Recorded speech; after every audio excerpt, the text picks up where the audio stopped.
All right, I want to talk about teens on e-bikes. They do whatever they want.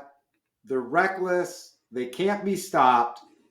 I'm in LA, and if you think of like the gang activity out here, you've got Crips, Bloods, and then you've got teens on e-bikes. It's a problem. School gets out at 3. It's like the Kentucky Derby. They're racing to the Starbucks, practice, home. I was driving the other day, complete stop. This teen comes down on an e-bike, 20 miles an hour, down a hill, doesn't stop, makes a left, stares at me, and then like, what are you going to do about it? Teens on e-bikes. Reminds me of the Rams offense because they couldn't be stopped this week against my Niners. They put up 42 points, 4 touchdowns, and it was 6 scores in 10 drives. They have 4 tight ends on their rosters. All 4 tight ends caught passes, including their 3rd string and 4th string. The 4th string tight end got 4 targets and a couple of catches. That's how reckless it was. The Rams offense are like teens on e-bikes. Unstoppable. If you can stop them, just rip off the battery. Could you bet the guy that would ditch it right there? They'd be like, there's none of this. Like, I got to pedal. I'm out. And the equivalent to that would be Matt Stafford going down. He's the battery that drives that offense. And he had 4 tutties. I think he's top scorer in fantasy. It's been a while. But I heard someone today on the Rams. Can we stay at the Rams with the Rams? Let's stay with them. He made a comment. He goes, I think the Rams have come down the most in terms of Super Bowl odds, biggest mover. Mm-hmm. And the narrative was like, we don't know if Matt Stafford's okay. I think you even said it. You're like, or is he okay? Because if he's not okay, the Rams aren't that great. He's okay now. And I feel like he gave one of those vet moves. Yeah. You know when you get older and you want to do training camp? I feel like he gave the McVay wink, wink, my back hurts. Yeah. He got some extra time just to kind of chill out and get his body ready. And he's looked great. Really good. Really, really good. I mean, the run game hasn't even been there. And that's what they're talking about. The Rams and the Seahawks kind of have the similar kind of feel to them. Kyron Williams hasn't had to do everything like he had to do last year. The run game he hasn't put up the numbers he had to last year. Just because Devontae's there now, I think is the difference. It's like Stafford to Devontae. It kind of looks like Rodgers to Devontae. Every time they're in the red zone, he's looking for him. He scored again, another touchdown. I think he's got 9. Left with an oblique injury. We'll get into that later. But Rams and Seahawks, top of the NFC West, top of the NFC, Period. Top of football. Period. Who's on top of the podcast game? I thought you were going to say Ben football. And K Not us. Win. Hello and welcome to Big Ben and K Win. If you're watching us on demand or live on YouTube, make sure you smash that subscribe button. Give us a little thumbs up. If you're more of an audio podcast person, don't worry, we got you covered. You can listen to us anywhere you get your podcasts. Just make sure you subscribe and get locked in. I'm K Win. He's Big Ben. We're going to talk a little NFL, a little Major League Baseball. We got some big awards coming up, a little NBA, and much, much more. Where are we starting? You want to stick with football or you want to go somewhere else? Let's finish with football. Okay. Let's go awards. Right. They just gave out the Rookie of the Year awards. Kurtz, athletics. Guy hits 4 bombs and has like 20. I mean, that game alone probably won him Rookie of the Year. 38 jacks, I think. Good for him. I mean, who's he going to be playing for in 3 years? Not the Dodgers. No, right. Dodgers scouts are at his game. Dave Roberts visited him. Dave Roberts probably handed him his Rookie of the Year trophy. With like his business card behind it. This is a prerequisite to play on the Dodgers, this Rookie of the Year. We'll see you in a few years, kid. Mr. Skeens. Number 1 in Major League Baseball in ERA. Sub 2. That's tough to do. And you're 10-10. Put Mr. Skeens, take off that. Well, actually, you don't even have to change the P on the hat. Just change it to red and maybe a different font. Because Christian Sanchez is the other guy that they're looking at. Yeah. what is Skeen's record? If he pitches the same way he did for the Pirates and he goes and plays for the Phillies, he doesn't even leave the state. What's his record? I mean, he's probably like 22-2. It's slam dunk. This isn't even a conversation. Like, this isn't even a conversation. And the 2 losses, it's like complete game. He lost 1-0. And Skeens might end up being the Felix Hernandez if he sticks in Pittsburgh. Like, where Felix won 1 Cy Young, maybe 2. I don't remember. Maybe 1. But my point being is Skeen is on the Phillies. It's game over. Like, we're not even unanimous. Am I wrong? No, you're right. He's going to be the first Major League Baseball player ever to win the Cy Young with a losing record. That's how good his other stats are, and that's how good he is. But can the writers give it to him? Like, absolutely. And they will. You think they will over Sanchez? Yeah. Skeens is dominant. Look at his numbers. Look at his ERA. Look at his whip. Look at his strikeouts. It's not all about wins. That's where the awards have changed. Like when we grew up, you needed at least 20 wins to be considered. Now it's like, oh, all these other metrics, all these other numbers. But do the curmudgeons care? I mean, everyone knows Skeens is, I won't say he's the runaway best pitcher in the National League because my boy Yamamoto is pretty good, but he's top 3 pitcher in the National League, probably a top 2. It's definitely better than the guy in the Phillies. If you're starting a team, you're taking Skeens. Fair. I'm just saying if Sanchez gets it, then your theory is wrong. They value wins. And Skeens was 10-10. And he had a sub-2 ERA.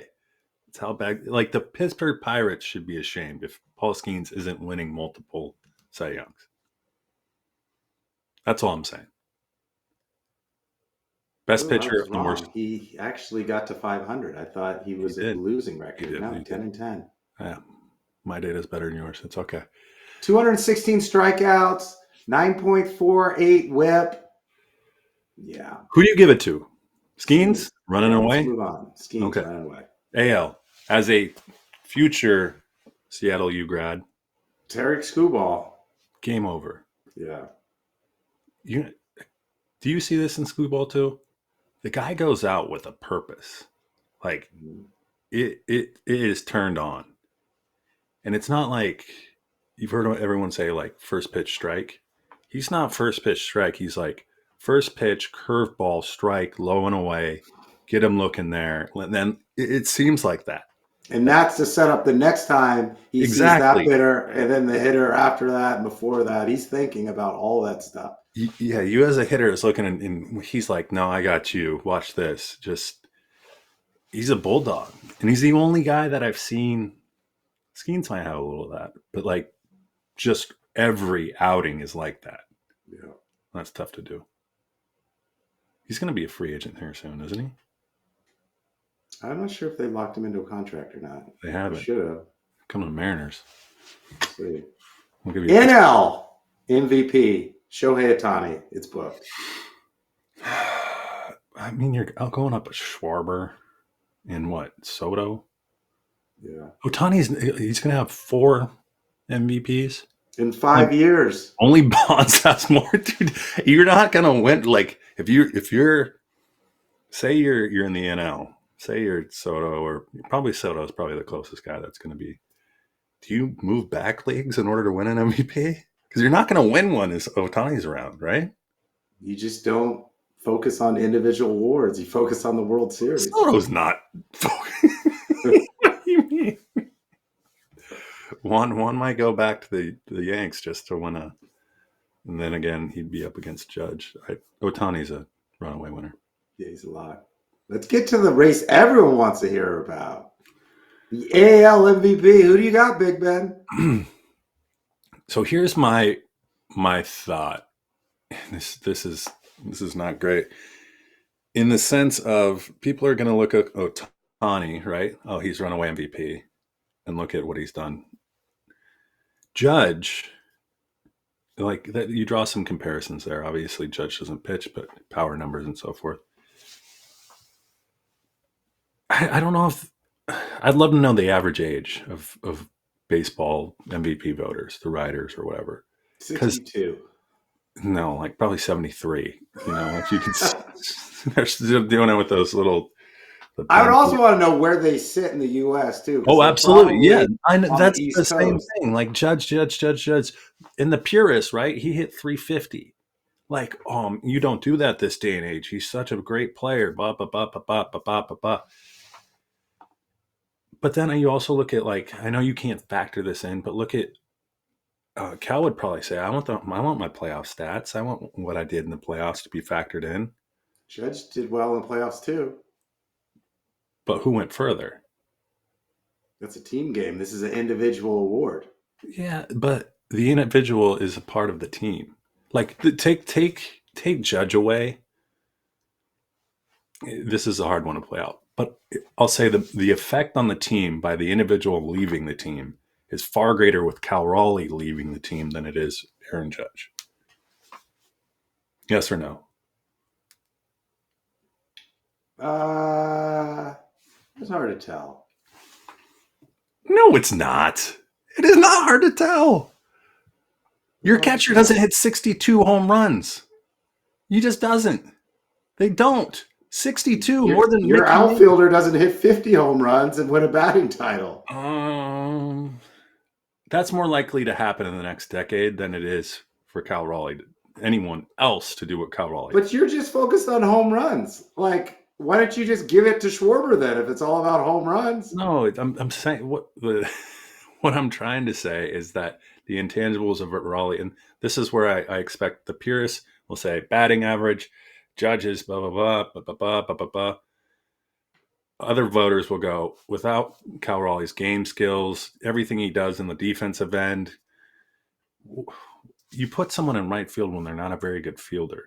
It's going to be a coin flip. Like, you're going to get, to your point, like the difference might be just where all these voters sit. Because unless you got Root Sports or the MLB at work, like, you ain't watching a lot of Mariner games. No, you're not staying up late. You have that friend or that relative, they like spoil the ending to a show. You're like, why did you do that? I don't want to hear that. Well, I'm sorry, Seattle Mariners fans. I'm about to spoil this ending. Aaron Judge is going to be your AL MVP. I think now Raleigh's got the home runs, he's got the RBIs, but Judge has them all across the board. I wanted to come on here and talk about Raleigh, but I can't. Judge won a batting title. He hit 331. He led the league in on-base percentage, OPS, and WAR at 9.3. Cal Raleigh's WAR is 7.2. So you're arguing about taking a player off the team. Judge has 2.1 more wins than Cal Raleigh. And you know what's wrong with this picture? Is WAR ruined the MVP conversation, right? Yeah. Because now you look at all these advanced metrics, and I was just messing with you a little bit, but I had to represent someone on the East Coast who's probably thinking all of this. And there are some voters that probably think you've got to have all these advanced metrics, and if you do, I value that higher than a home run, an RBI, and a catcher. That's what the East Coast bias people are saying. How much harder is it to catch a game than stand in center field then?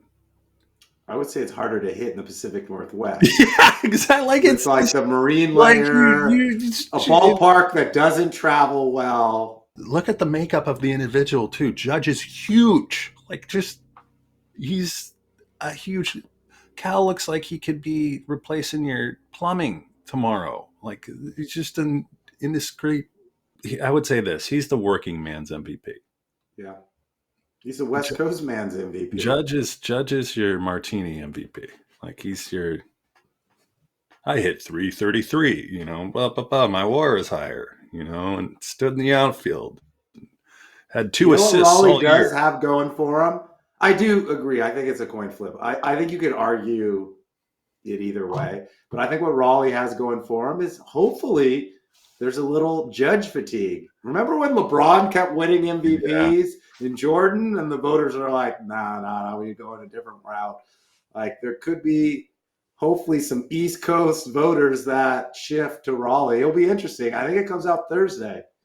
Well, how valuable are you if you can't make it out of the first round of the like? I know they don't. The Mariners have better pitching, and they Are play you better a Yankees defense. fan all of a sudden? Who graced you? Listen, Who there's a graced couple people in Hoboken that listen to our podcast. I've got to support them, and their voice has to be heard. I will say this, Judge. It's tough to pull yourself out of it when you witnessed it like firsthand, how great of a season that was for Cal Raleigh to have. Going into it, if you would have said Cal Raleigh is going to hit 32 home runs and have 90 RBIs, I would have said that's fucking awesome. Excuse me. But he doubled it. Yeah. He literally doubled that. And so, and then for the team to do so well it's like, can he get extra votes because he won the home run derby? Should. He should, like, can we just get the entire resume? Because won the division. Judge and Yankees didn't win the division. In terms of firsts, Cal Raleigh, bingo card, blacked out. Like, he did everything. Like, Cal hit more home runs switch hitting than Mickey Mantle. Like, who does that?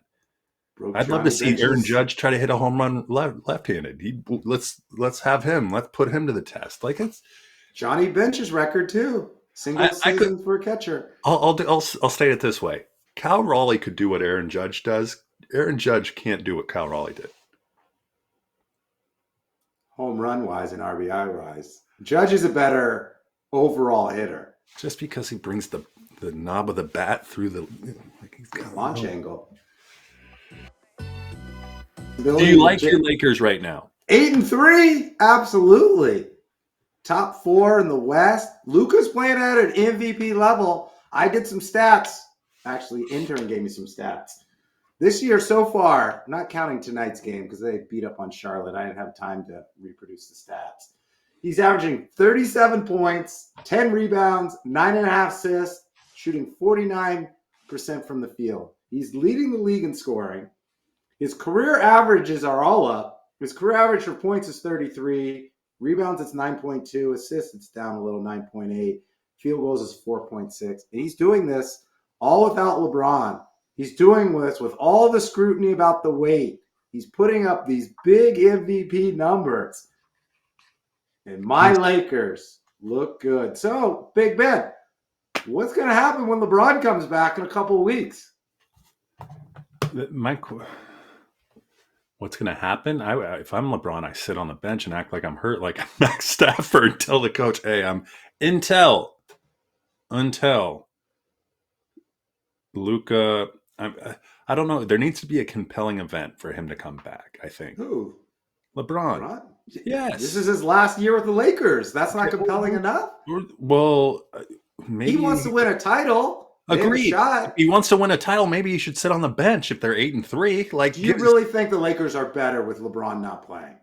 Can he be a beta? Can he?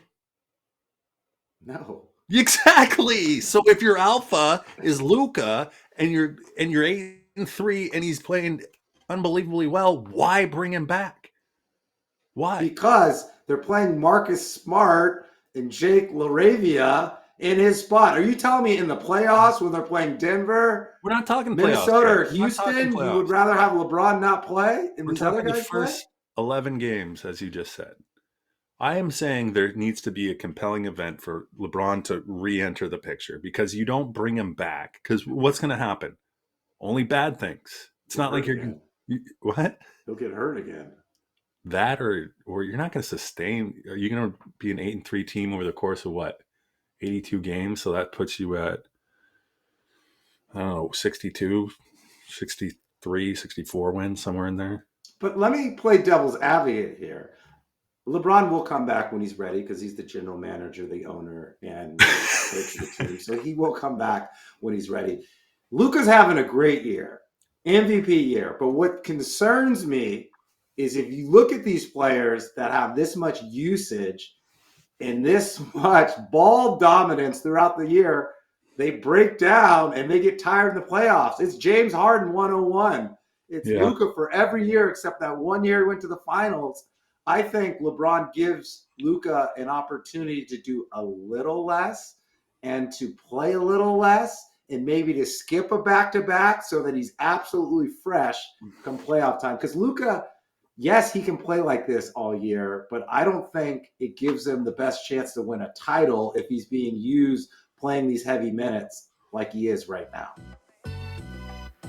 You want to talk about NBA trades, Ja and I do. Zion? Okay, so both these guys. Is this a buy low opportunity on these two guys? Like, absolutely. Ja just doesn't want to play anymore. I don't know if it's Memphis that he doesn't want to play with anymore. Like Jaron Jackson, Memphis is just kind of Desmond Bain left for some draft picks. Like I feel like, and then the Pelicans are even worse in terms of franchise. Like the Smoothie King didn't even re-up their sponsorship. They don't know what they're doing. Zion seems like he's back right now. He's back for like 3 games, jams on, dunks on like 4 people, and then is hurt for another 10 games. Are either of these guys viable in terms of if you're a franchise, you have a team, you have a core, you have a nucleus, these guys come in, do you want them on your team?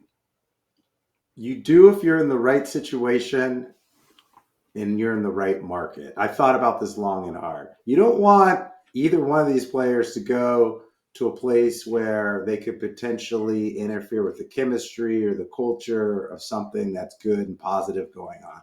So it's almost like you said, it's a buy low, high risk, high reward opportunity. And I got a place for Ja and I got a place for Zion. I want to hear what you think. Okay. Ja Morant to the Timberwolves.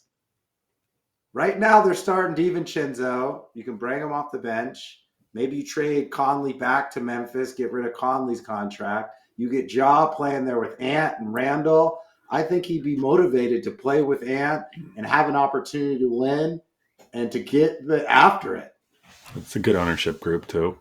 Good ownership. In terms of investment. I mean, I think for Ja, I just don't think there's anyone around him that excites him, that gets him like, again, Jaron Jackson's okay. But to your point, yeah, get him some new friends, like new school. Like let's go just get after it. And I think it would take some pressure off Ant in terms of ball handling and play off the ball a little more. Draw some. I like it. Timberwolves. Okay. Timberwolves. Zion. This team's up north. They're in the 6. They take big risks. They traded for Kawhi once. Toronto Raptors. They're kind of middle of the pack in the East. They got nothing to lose if Zion comes and he's a bust. So why not go big? Yeah, I'm trying to think of anything. Zion can't really get in trouble in Toronto. I'm sure he can, but international waters, we won't really find out. I like it. I mean, Toronto has it. Who do they still have Pascal, right? No, Pascal's in Indy. They got Brandon Ingram, RJ Barrett. Oh, reunite him with Ingram? There you go. That might be a little tough, but I couldn't think of any other team. The only other team I was thinking for either one of them is Sacramento. Because they're so bad that they should want to bring them in because at least there'll be excitement and buzz around. Yeah, these guys are big. We're big names, right? And now they're just afterthoughts. Like, hey, you want to pick? Like, you'd have to be like, nah, it's got to be an expiring contract. You got to take the rest of the contract, and we'll play them on a 40 game like trial. Because from what you've seen with both of them or at least Zion is just inability to stay on the court, and Ja's checked out. Like towards the end of last year, they fired their coach Taylor Jenkins. They still made the playoffs, but you're just kind of like, what's really going on? Yeah. And then this year, we're like less than 12 games into it, and Ja's already getting into it with the coach and the media, and he's getting suspended. So something's going on there that he doesn't like or doesn't want to be a part of. So you might as well get rid of him. It might be the narrative of just like, hey, if you're the owner, you're like, hey, let's make some stuff up to why we have to get out of town. Like, let's like shed our superstars, be like, we got nothing. No one's coming. No one's going to renew. We're not getting a new, like the Smoothie King Arena or whatever. They're looking for a new one. John may be right. He's like, I don't want to tank so that, the franchise leaves. Yeah. Could be. Football. Whew. Okay. Here's Here's my take. Big matchup coming up. Yeah. Big matchup. Huge matchup. NFC West, baby. Seattle still hasn't got their running game going. That I scares me. don't think they have to yet, right? Like, You don't have to until the pass. They stop the passing game, and maybe it's if the the fear of K9 and Charbonnet, the fear in air quotes. but you always say this: you don't open up your playbook and show it, and once the playoff comes and it's cold, Yeah, and you can't throw the ball, you got to run the ball. So maybe Mike McDonald's saving a little something. fair. I think there's a little small. I'll say this: Seahawks fans will probably say this too. The good ones, the smart ones. Not that there's so many of those people, but they will say 2 sack fumble TDs by the same person forced it, Tyrese, and the same individual picks it up. Was it Dexter Lawrence? Is it Dexter? So it's just wipe that off the board pretty quick. So that's 14 points you don't have in there. Still score 30 points? Don't sell them short. I'm not selling them short. I'm just saying I'm a little worried about like if we don't get those, and we probably won't with the Rams, right? We're not going to get. You put up 35 on the Commanders the week before. It's Commanders. No. Here's how I'm going in the game. If I'm the Seahawks, putting on Sunday. I'm getting ready to go. This is going to be a matter of whoever throws the first interception loses the game. Why? Because I think the two teams are good enough where they can exploit just one. Like, you're not going to want to lose either field position, obviously, or you're not going to want to. If someone scores, you're going to have to score the next time down. Or I think the game can get away from you. That's all I'm saying. Like, you got to win the turnover battle. And the reason I bring up the 2 turnovers is those probably don't happen against the Rams. Right? So then your offense for offense, and I think the Rams offense is a little better than the Seahawks right now. I don't know. We don't know what Devontae Adams is going to be back, right? Like, if he's not there, that's pretty big. Or if he's 50% or 80%. I think their offenses with DeAndre healthy are equal. I mean, really? What I would say about Stafford, I would say about Darnold. Both are playing at an MVP type level. JSN is yeah, go on. Both quarterbacks are playing well. Both teams have a deep wide receiver room. I'd say the Rams is a little better at the top with Puka and Devontae, but the Seahawks might have more with Shaheed, Horton, Kupp, and JSN. Yeah. And they both have like a 2-headed monster in the running game that we really haven't seen a lot because no one can stop the passing offense. They're the same team but different. Yeah. The same makeup, but just a little bit different. And I think the thing that stood out to me in that game against the Cardinals is that McBride's such a good tight end. Like, he can get open on our backers, right? And he can do that against any team. But I don't think the Rams have one of their 4 tight ends that caught a ball. I don't know if any of them live up to be McBride. So I don't see. What's the score of the game?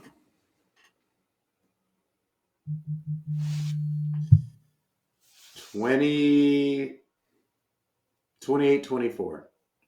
28. Who? It's in LA, right? I want to say it's in LA, yeah. Rams have quarterback issues. Devontae's hurt. I'll go Rams. Oof. I think you're right. I think it's literally like you get a score a quarter. If you put up a touchdown a quarter, if you only put up a field goal, you're probably going to end up losing. I think here's one thing we don't talk about too: the coaching. I was going to say I think McVay knows his team and his personnel better than Mike McDonald. Yep. And which maybe that means there's more upside for the Seahawks. Yeah. The nice thing about adding Rashid is like now all of a sudden the playbook opens up just a little more because like he's running routes. When you had your JSN as your one receiver and Kupp your 2, like Kupp wasn't going to be. He's not running routes that Rashid's running. Like they're just different wide receivers. So that does give you a little wrinkle. And, they'll have this will be the first full week I think they'll have him in terms of being able to drop anything where they can capitalize on that. Because you didn't, you drop plays based on your personnel. Now all of a sudden your personnel's changed. You can open up the playbook a little more. Yeah, because last week I think he had one catch, two catch. runs in the backfield, or the right. other way around. And Kubiak was his offensive coordinator in New Orleans, so he knows him well. Yep. So I think we're going to see more this week because they'll have more time to practice. And it's exciting because the Seahawks were already good, and now they added more speed, a more dynamic player on an offense that's already clicking with Sammy D. Ooh. I feel bad for the Vikings fans having to watch this and JJ just settle for JJ. I hope the Seahawks and Rams. I mean, is there a world where they're both? I mean, one's going to win more than likely, right? We're going to say one of those two, probably another coin flip. But that'd be a nice little. Probably could you get in the NFC Championship game, both of them? Yeah, it kind of depends. Well, yeah, because one team hopefully will have the best record in the NFC and be a 1 seed. The other one will probably be a wild card along with my Niners. So the NFC West is going to get 3 teams. Niners are going to be the 7 seed. Hawks or Rams will be the 4. And then Hawks or Rams will be the 1. Yeah. I do want to apologize to Caleb Williams. I said I dropped him 4th if we did the redraft, but I didn't watch the tape that closely of Bo Nix over the last couple of weeks. Bo's down. Penix is down. Caleb's up. The Bears are must see TV. 6-3. Dude, Ben Johnson is. So here's what happened. Did you see how? I'm going to little tangent here, but I love this story. Ben Johnson is doing the best he can with the resources he had in Chicago, trying to run his offense. He doesn't have Gibbs and Montgomery. He has Swift and Kyle something. So he's trying to recreate this, right? Some guy, same thing as last year with the Lions. St. Brown would eat 1 week, Williams would eat the next week. Like same thing here. When you have Moore didn't get a touch this week, Dunze does. But go to the Lions, and where the Lions got beat, who they get beat by? Vikings. Yeah, they get beat by the Vikings. And Dan Campbell goes, give me that. Goes and dusts off Ben Johnson's old playbook. They put up 44 points. At Big Ben KWin _ wherever you're getting your social media, that is Threads, Instagram, Facebook, Twitter, X, and Blue Sky, and Discord. We're on the Discord. Follow we got Discord. Any Discorders? Absolutely. There we got our own server on Discord. And wherever you get your podcast, YouTube, follow us, like, listen, subscribe, thumbs up, refer us, send us to all your friends. We'll give you a shout out. First time I ever get swiped was today. You ever done like pectoral flies with the? Yeah. Okay, so you're doing it inclined, right? No, we're not doing chest flies. We're not doing these. We're doing like Are you doing a machine? You're doing the cables, and I'm doing flies, and it takes both cables. Yeah. And I stopped and I looked at my phone for a matter of 2 minutes, and boom! This woman came in, switched the apparatus, and was doing things before I even blinked. Wow. I looked around, and there's like 4 guys that looked at me like, "You gonna let that happen?"